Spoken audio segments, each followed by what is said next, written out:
تو آپ کو لگتا ہے, اور یہ ڈیبیٹ پہلی دفعہ نہیں ہوئی, اسی مسند پہ اسی جگہ پہ کوئی اور صاحب ہوں گے لیکن بیان اسی طرز کے ہوتے ہیں, لیکن جو قانون کے شعبے سے جڑا ہو ان کی جانب سے ایسے بیان کا آنا بڑا چنبے کی بات ہوتی ہے. اس وقت اس ڈیبیٹ کی ضرورت ہے آپ کی نظر میں؟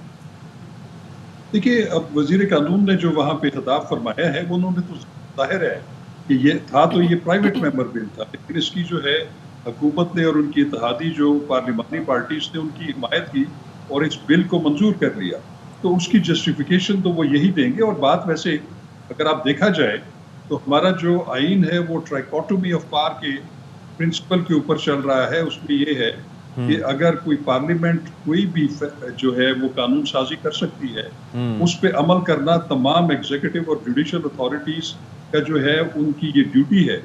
اور اس کو, لیکن اس کے ساتھ ساتھ یہ بھی جو میں نے آپ کو بتایا کہ اس کو جو ہے اس وائریز اس کی جو ہے وہ چیلنج ہو سکتی ہے کہ اگر وہ آئین میں دیے گئے کسی ٹک سے متصادم ہو قانون پورا یا اس کی کوئی شکل. ٹھیک ہے, تو اس لیے جہاں تک کہ پارلیمنٹ کا قانون سازی کا اختیار ہے وہ تو بالکل موجود ہے, اس پہ تو کوئی دوسری یہ ایک نارمل سرکمسٹانسز میں اگر اس طرح کی قانون سازی ہو تو اٹ میک سینس, وہاں پہ انٹینشنز کو جج نہیں کیا جاتا.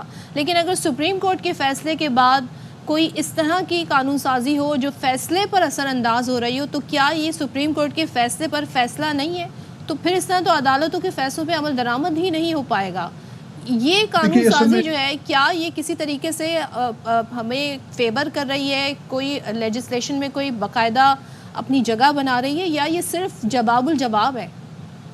دیکھیے صدر, بات یہ ہے کہ اس پہ تو کوئی شک نہیں ہے کہ یہ جو قانون سازی کی گئی ہے اور جتنی جلدی میں کی گئی ہے, یہ تو سپریم کورٹ کی جو میجورٹی ججمنٹ ہے 8 ممبر ججز کی, اور جو پورے کورٹ نے فیصلہ کیا ہے, یہ تو بظاہر تو یہی ہے, سب کو پتا ہے کہ یہ اس فیصلے کو انڈو کرنے کے لیے ہے. تو اس میں تو کوئی دوسری رائے نہیں ہے.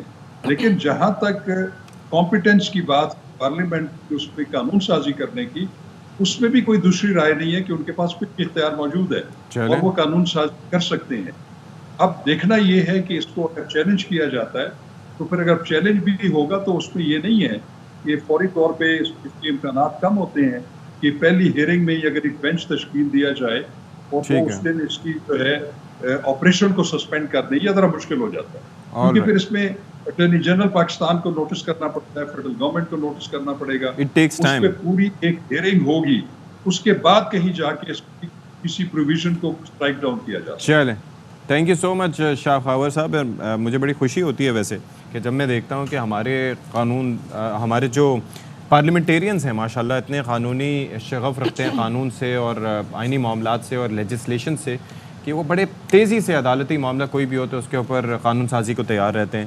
اتنا ہی عوامی فلاح کے لیے بھی اگر تیار رہیں, دماغ تو بڑا تیز کام کرتا ہے ماشاءاللہ. یہ جذبہ ہو تو کیا ہی بات ہے کہ اتنی ہی پھرتی سے پھر ساری چیزوں.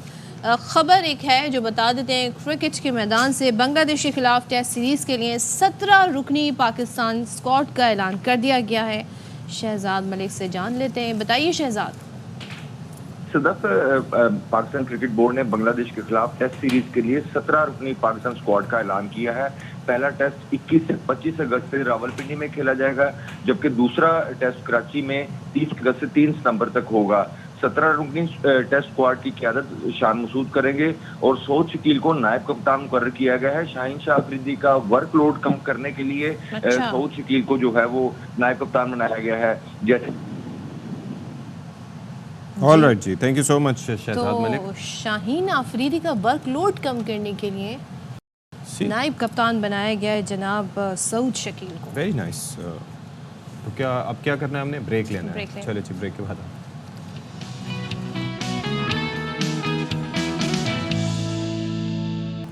چلے جی, ویلکم بیک ونس اگین. اور جیسے جیسے انسان کی عمر بڑھتی جاتی ہے, اس کے ظاہر میٹابولزم سست ہو جاتا ہے, وہ انرجی نہیں رہتی ہے, سستی ہو جاتی ہے, بہت سارے ایشوز بڑھنا شروع ہو جاتے ہیں اور مختلف تبدیلیوں سے انسان کی باڈی گزرنا شروع ہوتی ہے. پٹھوں میں درد شروع ہو جاتا ہے, بہت سارے مسائل ہوتے ہیں. ایسے میں اکثر ڈاکٹر جو ہیں وہ فوڈ سپلیمنٹس جنہیں ہم وائٹامنس کہتے ہیں وہ ریکمینڈ کر دیتے ہیں, لیکن لوگ یہ نہیں سوچتے. از خود بھی کچھ لوگ شروع کر دیتے ہیں کہ ہمیں وائٹامن ڈی اتنا لینا چاہیے, وائٹامن سی اتنا لینا چاہیے, لیکن کیا اس کا کوئی ایک ریشو ہے, کوئی ایسی تعداد ہے, کیا کوئی طریقہ ہے کہ ہمیں پتہ ہو کہ بھئی ہمیں کتنا کھانا چاہیے, کون سے سپلیمنٹس لینے تو اس پر بات کر لیتے ہیں ذرا. ہمارے ساتھ موجود ہے ماہر غذائیت فائزہ خان.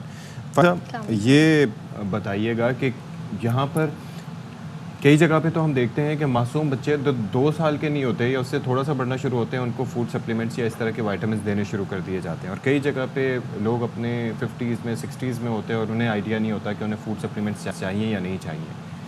ہماری باڈی کو کب نیڈ ہوتی ہے فوڈ سپلیمنٹس کی, کس ایج میں, کس بریکٹ میں؟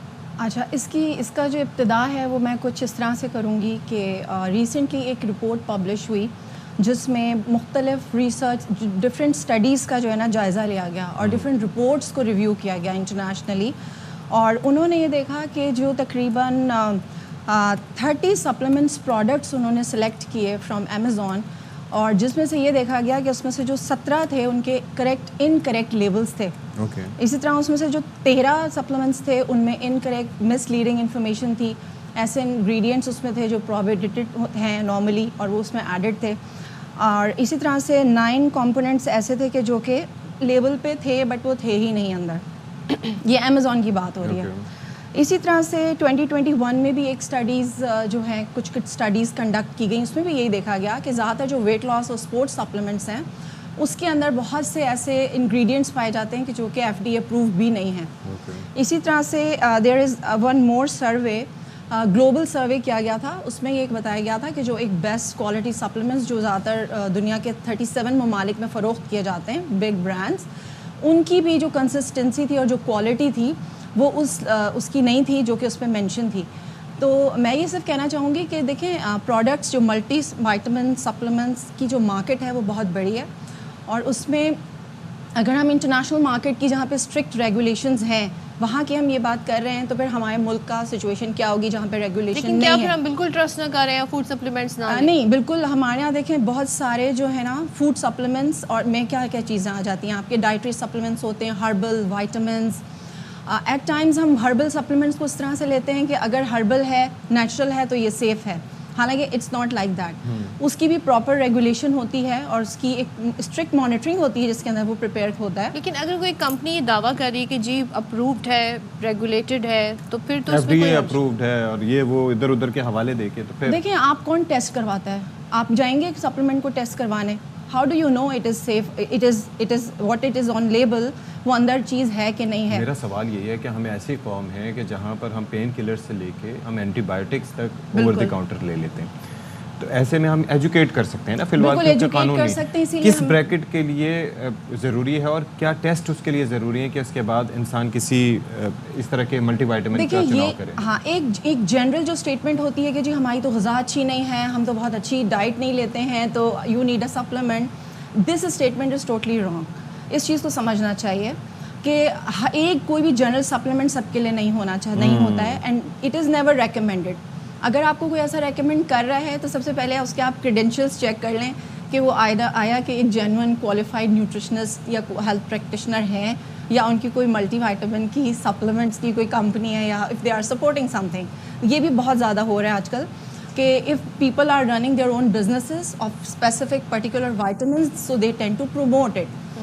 تو ابھی ہم بات کر لیتے ہیں سپلیمنٹس کی ضرورت کی. ڈیفینیٹلی ضرورت ہوتی ہے, ڈفرینٹ لائف اسٹیجز پہ ہمیں ملٹی وائٹامنس ریکوائرڈ ہوتے ہیں جب ہم غذا کے ذریعے اس کی ضرورت کو پورا نہیں کر سک رہے ہوتے ہیں. جیسے فار ایگزامپل ہم کہتے ہیں فولیٹ کا سپلیمنٹ ہمیں چاہیے before conception and during pregnancy in order to avoid neural tube defects. یا آئرن سپلیمنٹس ہیں تو وہ اس کی انیمیا اگر ہے تو ڈیفینیٹلی آئرن کی ضرورت ہوگی. ہم یہ نہیں کہہ سکتے کہ انیمیا ہے, ایچ بی آپ کا 7 یا 8 ہے اور ہم کہیں کہ ڈائٹ سے پورا ہو جائے گا. ڈیپینڈز نا کہ وہ فولیٹ ڈیفیشنسی کی وجہ سے ہے یا پھر کس وجہ سے ہے, اور پھر اگین اس کی کتنی ڈیفیشینسی ہے. تو اس کے لیے سب سے جو بیسٹ پریکٹس ہے وہ یہ ہے کہ جو ڈائٹیشنز اور نیوٹریشنسٹ ہیں they usually assess your diet history, اور وہ یہ دیکھتے ہیں کہ آپ کی ڈائٹ کی جو ہے وہ کیسی ہے, ریکوائرمنٹ وہی سجیسٹ کر سکتے ہیں آپ کو. تھینک یو سو مچ فائزہ, آپ نے آگے پر گفتگو کی اور ہمارے ناظرین کو گائیڈ کیا. ایک بریک لیتے ہیں جی, بریک کے بعد حاضر ہوں گے.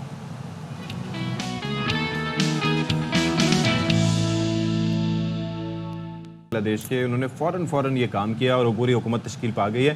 اچھا, میں اس میں یہ دوسری چیز کہنا چاہ رہا تھا کہ اب آپ یہ دیکھیں کہ وہاں انڈیا کی جانب سے جو پروپیگنڈا کیا جا رہا ہے اگینسٹ خالدہ ضیاء صاحبہ, ان کے صاحبزادے, مطلب بڑی حیران کن بات ہے. انڈیا پاکستان کا نام نہ لے, ایسا کیسے ہو سکتا ہے؟ ظاہر ان کو مرچیں تو بڑی لگی ہوں گی جو پروپیگنڈا وہاں پر جی پاکستان کی طرف شفٹ کیا جا رہا ہے, لیکن حسینہ واجد کا پیچھا نہیں چھوڑا ہے بنگلہ دیشی قوم نے, چاہے وہ کسی بھی ملک میں ہو. ہم دیکھ رہے ہیں جو ایمبیسیز ہیں وہاں پر جا کر باقاعدہ اس پر احتجاج کیا جا رہا ہے, اور اب ان کا مطالبہ یہ بھی ہے بنگلہ دیش کے اسٹوڈنٹس کا, وہی کہتے ہیں جی ان کو گرفتار کیا جائے, کیونکہ جو ہلاکتیں ہوئی وہاں پر ویشسلی. اور مجھے تو یہ لگ رہا تھا کہ جیسے وہ کولونیل سٹیٹس نہیں ہوا کرتی تھی کہ جب برطانیہ کا راج ہوتا تھا اس کے بعد مختلف سٹیٹس جو ہیں وہ ان کے نگرانی میں, ملکہ کی نگرانی میں کام کرتی تھی, تو ایسے بنگلہ دیش بھی لگ یہ رہا تھا کہ یہ مودی کی نگرانی میں بالکل کام کر رہا تھا, کیونکہ جو وہ چاہتے تھے بھائی چین میں وہ خاتون گئیں ایک اہم ترین معاہدے کے لیے, اور اس کے بعد وہاں پہ بیچ میں چھوڑ کے آ گئے کہ ہم چاہتے ہیں کہ انڈیا اس کو کمپلیٹ کرے. آپ سوچئے کہ دوسرے ملک اس میں کیا رائے اس میں رکھتے ہوں گے. لیکن اگر آپ کی ایک فوکس صرف شخصیت پر ہو اور ملک سے آپ کا تعلق اچھا نہ نبھے تو پھر کیسے ہوگا؟ اب ہو کیا رہا ہے کہ انڈیا اور بنگلہ دیش کے درمیان جو ٹرین سروس ہے وہ معطل ہے, وہ تعلقات نہیں رہے جو ہونے چاہیے تھے, اور انڈیا جب پناہ دے گا اس طریقے سے تو پھر آپ اندازہ لگا سکتے ہیں کہ بنگلہ دیشی عوام کے اندر کتنا غم و غصہ پایا جاتا ہے. ایک اور چیز ہے صدف کہ یہ جو فلائٹ تھی, یہ آپ کو پتہ ہے کہ اب تو یہ جو فلائٹ ریڈار اور اس طرح کی کافی ویب سائٹس آ گئی ہیں ٹریکنگ کی, کہ آپ کے کوئی پیارے بھی سفر کر رہے ہو, فلائی کرتے ہوئے جا رہے ہو, یا آپ کو ان کی فلائٹ ٹائم دیکھنا ہو تو آپ اس کے اندر بعض اوقات جا کے, میں بھی چیک کرتا رہتا ہوں. تو حسینہ واجد کا یہ جو طیارہ تھا جب یہ وہاں سے اس نے اڑان بھری تو سب سے زیادہ ٹریک کیا جانے والا یہ فلائٹ تھی جو حالیہ ریسنٹ ہسٹری میں ہے, کیونکہ کسی کو پتہ نہیں تھا کہ یہ حسینہ جب اڑی ہیں تو یہ اڑنے کے بعد کہاں. اور آپ یہ اندازہ لگائیں کہ اب کمپیریٹیولی ہم جس ایرا میں جی رہے ہیں وہاں پر اس طرح کی جو پرانے زمانے میں ہم سنا کرتے تھے جی انقلاب آ گیا, اس سے پہلے فرینچ ریولوشن کے بڑے حوالے دیے جاتے ہیں, اب کمپیریٹیو لوگوں کی زندگی بہتر ہے, آسودہ ہے, خوشحال ہے, اور لوگوں کو وہ مسائل کا سامنا نہیں ہے. لیکن بنگلہ دیش کے عوام نے جس طریقے سے کھڑے ہو کر 16 سالہ ایک کہتے ہیں نا حکومت کا خاتمہ کیا, یہ ایک بڑا یونیک اسٹڈی ہے جسے ہمیں دیکھنا ہوگا کہ کیا صورتحال بنی, اب کیا ہونے جا رہا ہے, کیونکہ بنگلہ دیش کی جو اب نئی حکومت تشکیل پا گئی ہے کیا یہ سسٹین کرے گی, اور یہ انتخابات ہونے کے چانسز کتنے نظر آ رہے ہیں, اور اس میں فوج کتنا اہم رول پلے کر سکتی ہے. اس پر بات کر لیتے ہیں. ہمارے ساتھ موجود ہیں سابق سفیر doctor Jamil. Thank you so much doctor Jamil sahab. ذرا یہ بتائیے گا آپ اس ساری صورتحال کو کیسے دیکھتے ہیں؟ ہمیں لگا کہ جی معاملہ یہاں پہ ختم ہو گیا کہ حسینہ واجد صاحبہ ملک سے فرار ہو گئیں, اور اسٹوڈنٹس کی جو ڈیمانڈز ہیں ان کو کہہ دیا گیا کہ جی فوج کے جو ان کے آرمی چیف ہیں انہوں نے آ کے کہا کہ ہم آپ کی بات مانیں گے, لیکن وہ مطالبہ ایک اور لے کر سامنے آ گئے کہ جی ہم جن شخصیت کو چاہتے ہیں ان کی عبوری حکومت بنے گی, آپ حکومت نہیں بنائیں گے. سو آپ کو لگتا ہے there is more to come? جی there is more to come, and یہ جو ویو آئی ہے اس نوجوانان بنگلہ دیشیوں کی, وہ ویو ایک دانائی اور دانش مندی کے ساتھ ایک نوجوان شخص جو کہ 36 برس کا صرف ہے, اس نے جو تحریک کا محرک تھا اس نے اس کو دانائی اور دانش مندی کے ساتھ جس طریقے سے اس نے ڈیمانڈ پٹ اپ کی اپنے آرمی کے سربراہ کو کہ اگر ان 18 لوگوں میں سے 3 دن پہلے کی بات کر رہا ہوں میں, کہ جو 18 لوگوں کی لسٹ دی گئی ہے اگر اس کو تبدیل کیا گیا یا ایسے لوگوں کو لایا گیا جس کو کہ فوج سپورٹ کرتی ہے تو ہم اس کو نہیں مانیں گے. اور آپ اندازہ کریں کہ ان ینگسٹرز نے کس دانائی کے ساتھ گورنر بینک, اسٹیٹ بینک کے گورنر, ان کا بنگلہ دیش کے جو ریزرو بینک کا گورنر, ان کو, ڈاکٹرز کو, اس میں نوبیل پرائز ہولڈر کو انہوں نے نام دیا ہے ڈاکٹر یونس کا, پروفیسر یونس کا, اور وائس چانسلرز کا, اور بڑے بڑے دانا لوگوں کا نام دیا, اور ان کا کہ اگر کسی اس کو پولیٹیکلی اگر ہائی جیک کیا گیا تو ہم اس کو بھی نہیں مانیں گے کہ آپ پرانے پولیٹیشین کو لا کے ڈال دیں اس میں. تو اس سے تو اندازہ ہوتا ہے کہ یہ ویو جس کا آپ ذکر کر رہے تھے ابھی, صدف جس کا ذکر کر رہی تھی, یہ ویو بڑی دانائی اور دانش مندی کے ساتھ اس کا رخ اور اس کا سمت جو ہے وہ صحیح سمت میں رکھا گیا. ورنہ دنیا یہ دیکھتی ہے کہ ایسے ہیڈ لیس قسم کے جو ہوتے ہیں, موبلائزیشن ہوتی ہے, اس کو ہائی جیک کر لیا جاتا ہے بڑی آسانی سے. جی, تو یہ نہیں ہوا, تو جس سے آپ کے سوال کا جواب بن جاتا ہے. اچھا ایک چیز ہے ڈاکٹر جبیر, میں بیسکلی یہ سوال کرنا چاہوں گا کہ obviously people are thinking very wishfully and یہ بڑا ایک خدشہ بھی تھا کہ کہیں فوج ٹیک اوور نہ کر لے, لیکن جو اسٹوڈنٹ لیڈرز تھے اور جو پروفیسر صاحبان تھے انہوں نے بڑا دانائی سے یہ معاملہ حل کیا. لیکن age is not just a number, یہ ہم نے دیکھا. یہ جو امریکہ کی پریزیڈنشیل ڈیبیٹ ہے اس میں پھر بائیڈن صاحب بھی پیچھے ہٹے. ایون یہ کہ یہ ٹرمپ صاحب کی ایج کے حوالے سے بھی بات ہوئی, حالانکہ ہی از ان ہز 70s. ابھی ہم یہاں کی بات کریں بنگلہ دیش کی, کہ ایک یوتھ لیڈ پروٹیسٹ ہوا جس کی بنا پر شیخ حسینہ کو یہاں سے بھاگنا پڑا. لیکن اس وقت سربراہی ہے ڈاکٹر یونس کے پاس, but he is 84 years of age. Would that be a concern? Would that be a problem for Bangladeshi people? No, in fact, Bangladeshi people, they were standing behind the students' movement. And you know, they started, وہ کہتے ہیں نا کہ student movement تو وہ تنہا نکلے تھے وہ, اور پھر ساتھ میں قافلہ بنتا گیا اس کا.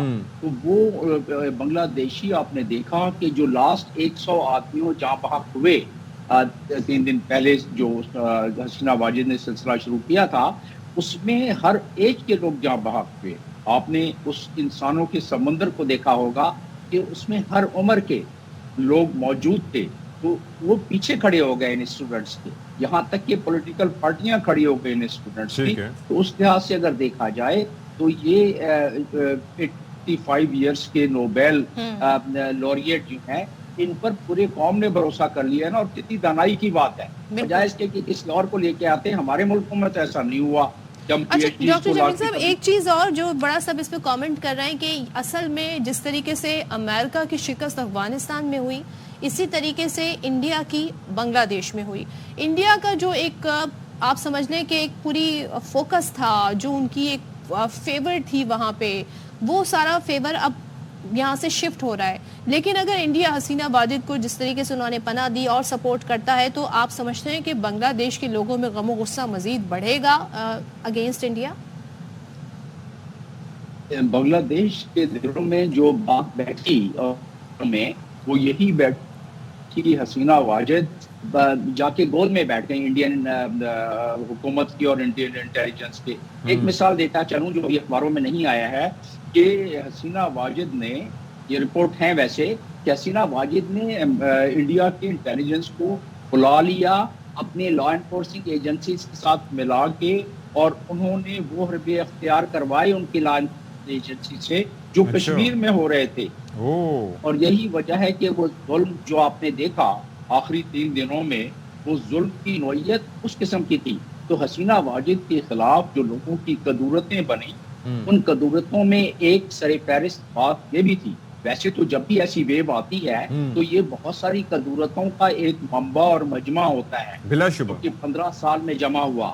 تو اس لحاظ سے آپ اگر دیکھیں تو یقیناً انڈین فیکٹر ہے. اور آپ دیکھیں اس کو کس طرح یہ بات ثابت ہوتی ہے کہ ان کے جو فارن منسٹر ہیں, انہوں نے جب حسینہ واجد سے بات کی اجیت دوگل سے ملنے کے بعد, تو انہوں نے کہا کہ لگتا یہی ہے کہ جماعت اسلامی جس کو کہ پاکستانی آئیسائی سپورٹ کر رہی ہے, ان کی وجہ سے یہ سارا ہوا. تو یہ ابھی سے وہ گراؤنڈ بنانا جماعت اسلامی کے جو اسٹوڈنٹ پہ گیا ہے, تو انہوں نے ابھی سے یہ گراؤنڈ پروپیگنڈے کا بنانا شروع کیا کہ پاکستان اس میں انوالو ہے. حالانکہ وہ اتنی متحرک تحریک تھی کہ اگر امریکہ بھی انوالو ہوتا اور سارے ملک بھی انوالو ہوتے تو اس سے بڑی تحریک. ان کو اگر راتوں کو نیند نہ آئے تو وہ یہ بھی سمجھتے ہیں کہ شاید یہ بھی پاکستان کا کیا دھر ہے. تو ان کا کیا کہنا. اس وقت سوال ایک اور ہے میرے ذہن میں کہ یہاں پر یہ جو والکینک کرپشن ہوئی ہے, اس کا ریزن ہے, جس طرح سے آپ نے کہا کہ قدورتیں اور نفرتیں اور کافی چیزیں تھیں جو اس یہ جو ویو تھی اس کا حصہ بنی. لیکن آپ یہ دیکھیے کہ 2/3 سے زائد وہاں پر نوجوان ہیں. وہ نوجوان جو کہ شیخ حسینہ کی پالیسیز اور ان کی ایک فاشسٹ رجیم کی وجہ سے کبھی ووٹ نہیں ڈال پائے, کبھی اپنے حق رائے دہی کا اظہار نہیں کر پائے, تو کہیں نہ کہیں تو وہ لاوا نکلنا تھا. ڈونٹ یو ایگری سر؟ جی, نہ صرف لاوا وہ دیکھیں نکلا, لیکن جیسا میں بتا رہا تھا کہ اس لاوے کے پیچھے جو اس کو جیسے ہی نکلا تو اس کے پیچھے پوری قوم کھڑی ہو گئی. اس کا مطلب کیا ہوا؟ اس کا مطلب یہ ہوا کہ وہاں جو پچھلے 15 سالوں سے جو سپریشن کا دور چل رہا تھا, جو اپریشن کا دور چل رہا تھا اس کی وجہ سے پورے زیادہ آبادی وہاں کی وہ اس سے دکھی ہو گئے تھے، اور وہ دکھ انہوں نے نکالا جب انہوں نے دیکھا کہ یہ بالکل ایک ہیڈ لیس قسم کا ایک موبلائزیشن ہوئی ہے، تو اس کو انہوں نے پیچھے کھڑے ہو کے، اور بعد میں انہی 3 نوجوانوں نے جن کی عمر 26 سال سے زیادہ نہیں ہے، تو وہ انہوں نے اس کو رخ بھی صحیح کر لیا. اور آپ اندازہ کریں انہوں نے جب اپنی ڈیمانڈ دی اور صدر کے ساتھ 3 سربراہ موجود تھے میٹنگ میں، آخری جو کل جب یہ فائنل ہوا ہے ڈاکٹر یونس کا، پروفیسر یونس کا، تو اس وقت اسٹوڈنٹ کے نمائندہ ادھر موجود تھا، وہی جس نے کہ یہ تحریک کو آگے بڑھایا تھا، اور 3 آرمی چیف اور صدر ان کی میٹنگ ہوئی ہے. تو آپ اندازہ کریں کہ فوج نے بھی نوجوانوں کو کتنی زیادہ پذیرائی کی کہ انہوں نے مزید. اب ذرا ایک چیز یہ فرمائیے گا کہ اس کا یہ جو ایونٹ ہوا ہے یہ کوئی معمولی ایونٹ نہیں تھا، اور ہمیں یہ بھی پتہ ہے کہ بنگلہ دیش کا پاکستان کے ساتھ تعلقات اس سے پہلے ماضی میں کیسے رہے، موسٹلی ڈیو ٹو عوامی لیگ اینڈ شیخ حسینہ. اب آپ کو کیا تعلقات میں کچھ چینج آتا دکھائی دے گا ان دا نیئر فیوچر ود بنگلہ دیش؟ جی ہاں، جیو پولیٹیکل لیول پر نہ صرف پاکستان کے ساتھ تو تعلقات بہتر ہوں گے، اور وہ جو ریٹرک ہوتا تھا پہلے وہ ختم ہو جائے گا.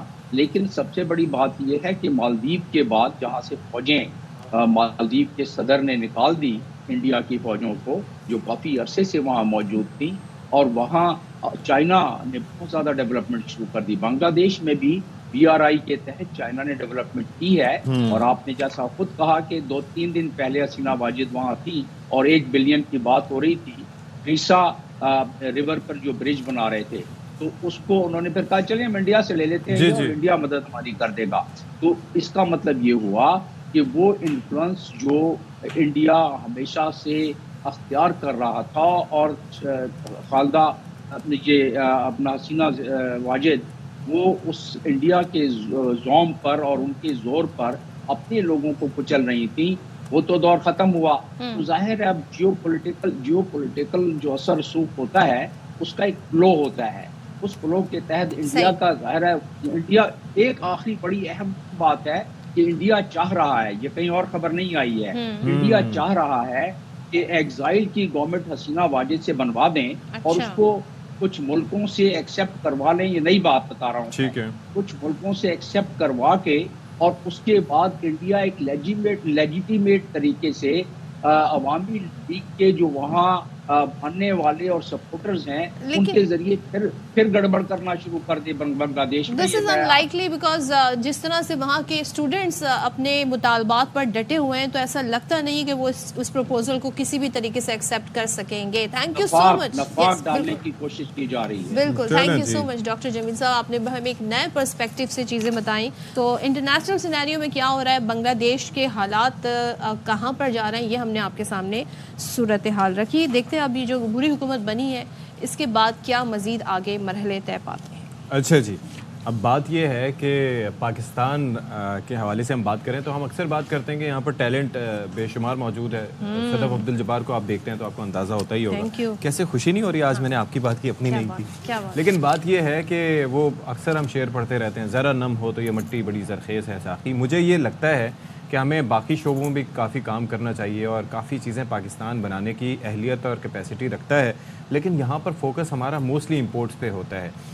ایسا نہیں ہونا چاہیے. ابھی حال ہی میں جو ہم بات کر رہے ہیں، ویسے فارمولا 1 کار کا تذکرہ آتے ہی میرے ذہن میں کافی یادیں آ جاتی ہیں، لیکن آپ یہ دیکھیں کہ یہ فارمولا 1 کار ریس دنیا کے مہنگے ترین کھیلوں میں سے ایک ہے، اور جو گاڑی وہاں پر استعمال ہوتی ہے اس کی قیمت عام گاڑیوں کے مقابلے میں آپ کو اندازہ ہے صدف کہ اٹس ویری ہائی، مطلب it's not even comparable and it's not even affordable for the most. لیکن یہاں پر آپ یہ دیکھیے کہ ایک مقابلہ ہوا اور فارمولا ریس پاکستان میں کھیلی تو نہیں جاتی، لیکن نسٹ یونیورسٹی کے طلباء نے پاکستان کی پہلی ہائیبرڈ، کیا بات ہے، یعنی کہ ایک ایسی فارمولا 1 کار جو کہ ہائیبرڈ ہے، یعنی کہ فیول ایفیشینٹ بھی ہے، انوائرمنٹل فرینڈلی ہے. ہاں جی، تو ان طلبہ کا یہ کارنامہ ہے اور طلبہ اپنی اس گاڑی اور ایوارڈ جیتنے پر بہت زیادہ خوش ہیں. اچھا، انہیں ایوارڈ بھی ملا ہے اس سارے ایونٹ میں، اور پاکستان کے لیے ظاہر سی بات ہے یہ فخر کی بات ہے. اور ان طلبہ کی صلاحیتوں کا اب جب عالمی سطح پر اعتراف ہو رہا ہے تو وائی ناٹ ہم کیوں نہیں آپ کو ان سے ملواتے اور ان سے ملاقات کرتے ہیں. تو ہم بات کریں گے ہائبرڈ فارمولا تیار کرنے والی ٹیم کے 2 جینیس ہمارے ساتھ موجود ہیں, عادل جمال اور انس غوری. سو ہو از عادل اینڈ ہو از انس؟ میں انس غوری ہوں اور یہ عادل جمال. ویسے آپ کے ٹیم ممبرز ہیں کتنے ہیں؟ سب سے پہلے تو کنگریچولیشن. بہت شکریہ. ہماری ٹیم میں 50 ممبرس ہیں. 50 ممبرس ہیں فرام 1 to 4 ایئر. چلیں تو ہم آپ کو یہاں پہ روکتے ہیں, ذرا لائیو لے کے چلتے ہیں. شاہد خاقان عباسی اس وقت میڈیا ٹاک کر رہے ہیں. معیشت کمزور ہوئی سیاسی عدم استحکام سے. سیاسی عدم استحکام کہاں سے آتا ہے؟ جب ہم الیکشن چوری کرتے ہیں. تو آپ آج محسوس اس بات کو کریں کہ ملک کو سیاسی استحکام کی ضرورت ہے. سیاسی عدم استحکام ہوگا اگر کل روپیہ مزید کمزور ہوتا ہے تو بجلی کا بل مزید بڑھ جائے گا. آئی پی پیز جو لگے ہیں آپ نے دعوت دے کر لگوائے ہیں. یہ نہ نیگوشیٹڈ کانٹریکٹ ہیں, نہ یہ زبردستی کسی نے آ کر لگائے ہیں. آپ نے حکومت پاکستان نے ڈاکیومنٹیشن بنائی, ایگریمنٹ بنائے, ان میں کوئی نیگوشیشن نہیں ہوئی. جو اس کا ٹیرف ہے حکومت پاکستان نے بنایا پہلے اور اس کے بعد نیپرا بناتا ہے. اس پر آپ دعوت دیتے ہیں کہ باہر سے آ کر لوگ انویسٹ کریں.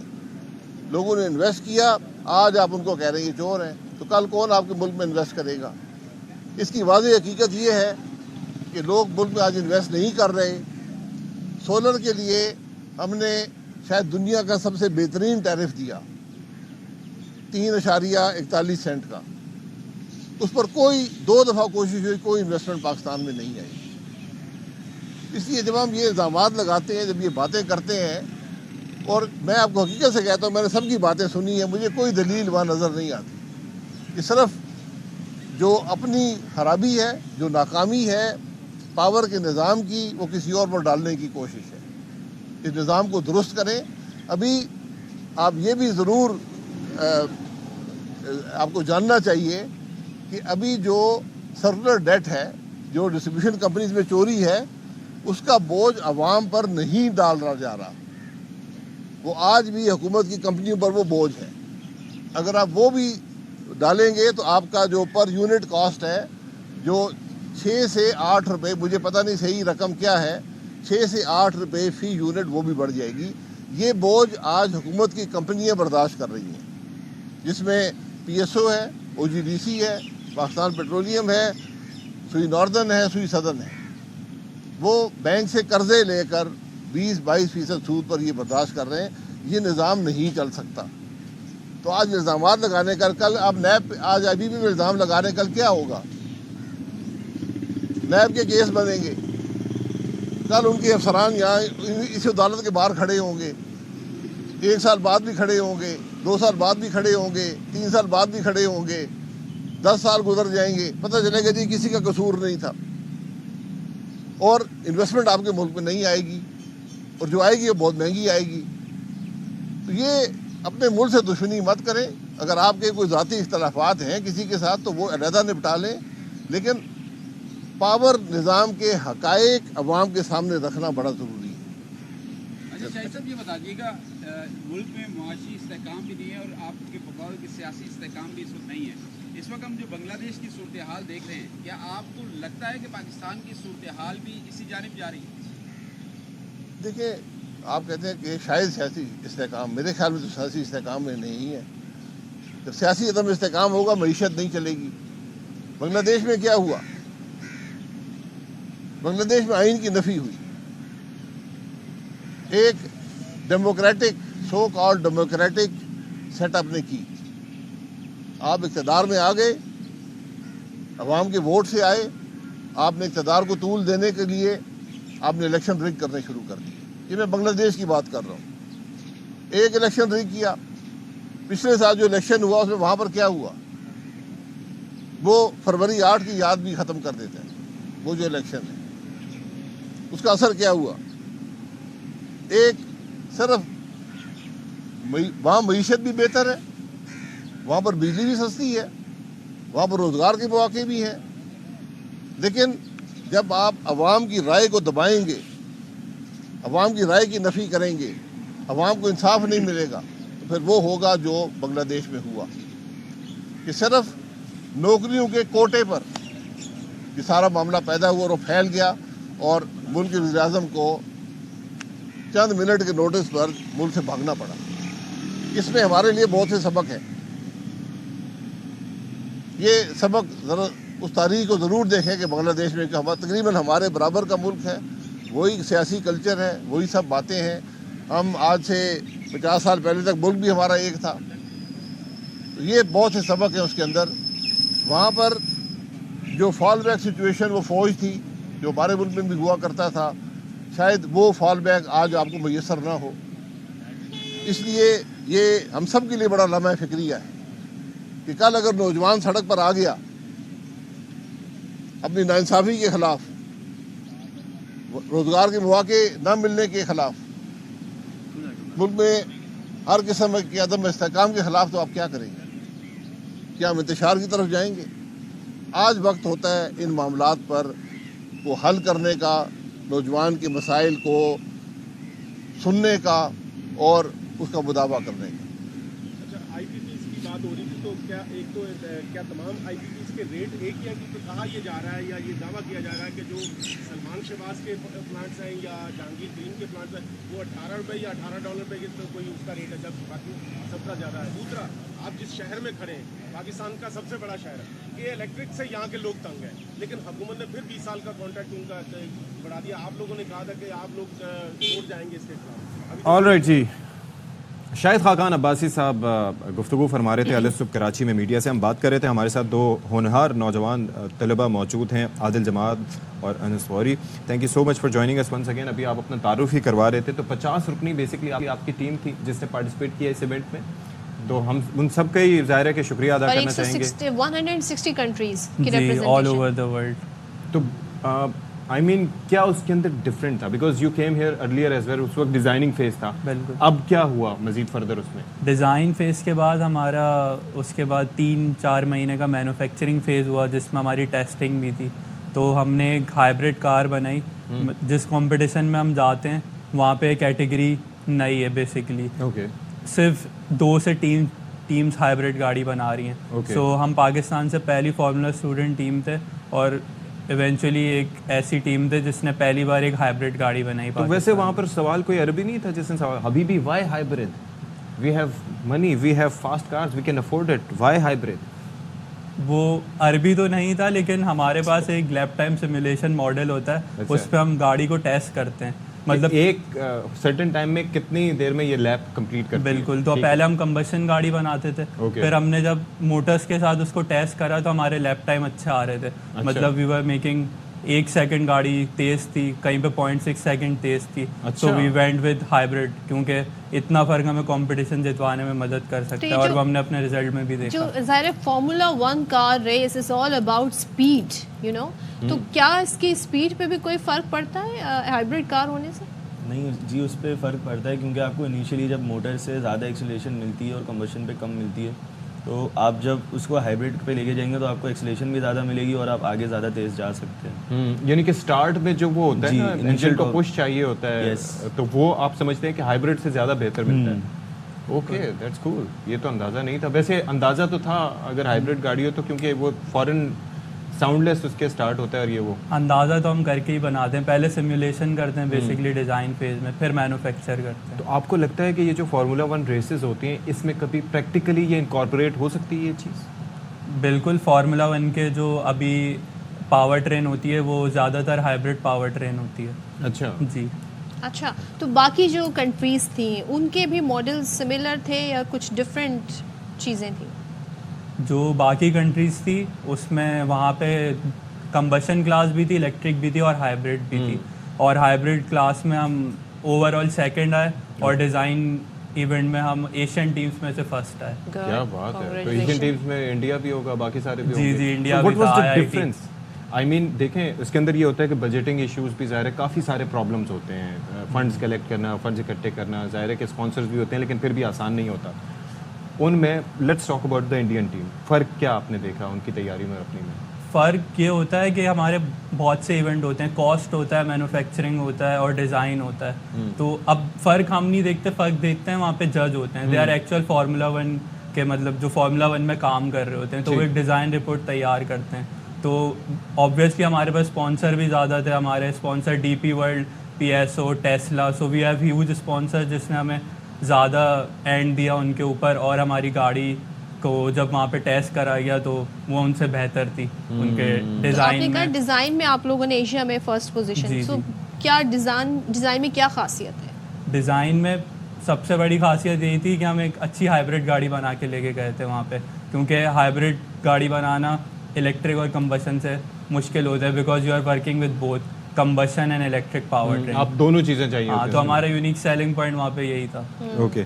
لیکن دنیا اب ہم دیکھ رہے ہیں بڑی کمپلین بھی کرتی ہے, خاص طور پہ میں تھوڑا سا آف ٹاپک ہو جائے گا الیکٹرک کارز کو لے کے, کہ بھائی دوبارہ سے وہ فیول کی طرف آ رہے ہیں. سو کیا یہ ناکام ہو رہا ہے یہ, یا یہ زیادہ ایکسپینسو پڑ رہا ہے؟ الیکٹرک ماڈل کی اگر ہم بات کریں پریسائزلی, اگر ہم الیکٹرک ماڈل کی بات کریں تو الیکٹرک مور انوائرمنٹ فرینڈلی ہے. لیکن ہم پہلے کمبشن گاڑی بناتے تھے تو ہم ایک دم سے الیکٹرک پہ نہیں آ سکتے تھے, کیونکہ وہ اس کو بجٹ بھی زیادہ چاہیے ہوتا ہے. تو ہم نے کوشش کری کہ ہم اس سال اپنا کاربن فٹ پرنٹ کم کریں اور موٹر کی طرف جائیں, کیا کہ ہمیں آئیڈیا ہو کہ ہم الیکٹرک گاڑی بھی کیسے بنا سکتے ہیں. But according to the lap time simulations what we did, we were good with hybrid. اچھا, مجھے ایک بات آپ بھی بتا دو کہ یہ جو ہم بات کرتے ہیں پاکستان میں آج کل انرجی کرائسس ہر جگہ ہے. یعنی کہ مسئلے یہ ہیں کہ اگر آپ انرجی پروڈیوس کرتے ہیں تو اس کے لیے آپ کا امپورٹ بل بڑھتا ہے, وہ بھی فیول کی وجہ سے. ٹھیک ہے, یعنی کہ الیکٹریسٹی کی بات کریں, اور ویسے بھی آپ کا امپورٹ بل بڑھتا ہے اگر گاڑی میں فیول یوز کریں. ہائبرڈ ماڈل ہمارے یہاں اس لیے کامیاب ہے کہ اس کے اندر فیول بھی ڈلتا ہے اور پھر الیکٹرک موٹر بھی کام کرتی ہے. الیکٹرک کارز کا جیسے کہ صدف نے بھی سوال یہی کیا تھا کہ وہ ماڈل اب دنیا میں اس لیے ناکام ہو رہا ہے کہ ایک تو کاسٹ اس کی کافی ہوتی ہے, اور پھر لوگ سمجھتے ہیں کہ یہ اتنا ریلائبل نہیں ہے, چارجنگ کہیں سے نہ ملی, فیول نہیں ہے تو چلو ہائبرڈ کام کر جائے گا, کہ الیکٹرکلی چارج نہیں ہے تو فیول کر جائے گا. لیکن یہ کیسے چلے گا؟ پاکستان میں ہو سکتا ہے ایسا کچھ؟